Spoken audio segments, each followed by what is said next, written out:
And while a historic defense pact that could reshape geopolitics around West Asia is near completion, Saudi Arabia and the United States are said to be close to reaching a landmark defense pact and nuclear and artificial intelligence cooperation pact dubbed as Plan B. The new pact will be separate from the trilateral agreement involving Saudi's normalization with Israel.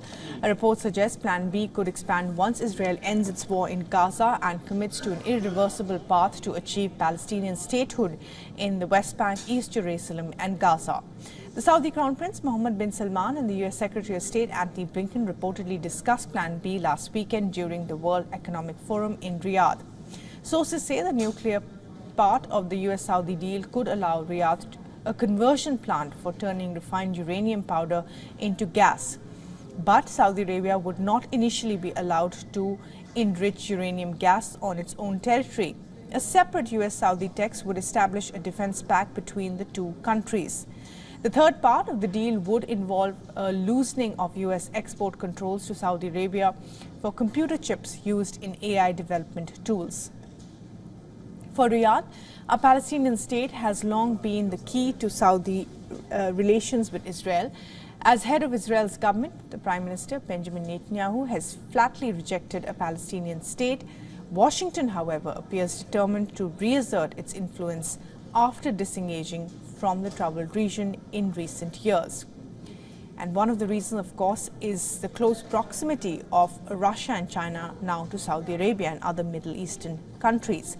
Now, despite Russia's 2022 invasion of Ukraine, Saudi Arabia has continued to import Russian refined petroleum products and has intensified investment in Russian energy firms. Saudi Arabia has also cultivated financial and energy ties with China. In 2022, Riyadh and Beijing concluded a $4 billion deal for the purchase of drones, ballistic missiles and anti-drone laser defenses. Last year, Beijing also mediated Riyadh's reconciliation with Tehran, which is Washington's antagonist in West Asia.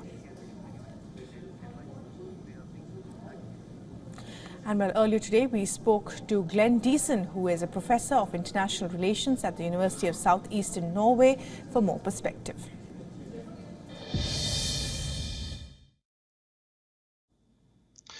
Well, no, I agree. And this is something that's been bothering them for some time as well, because the US-Saudi relationship has been very much tied to the Israeli-Saudi relationship, as it's being used as a way to normalize the relations between Tel Aviv and Riyadh.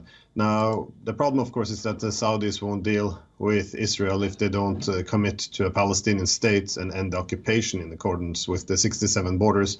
Meanwhile, the Israelis will never accept a Palestinian state. So in order for the US-Saudi relationship not to be overly dependent on what Israel does, it's more beneficial to move towards this Plan B, in which the US-Saudi relationship decouples from the Saudi-Israeli relationship. So I think that's the main direction they're going now. For all the latest news, download the WION app and subscribe to our YouTube channel.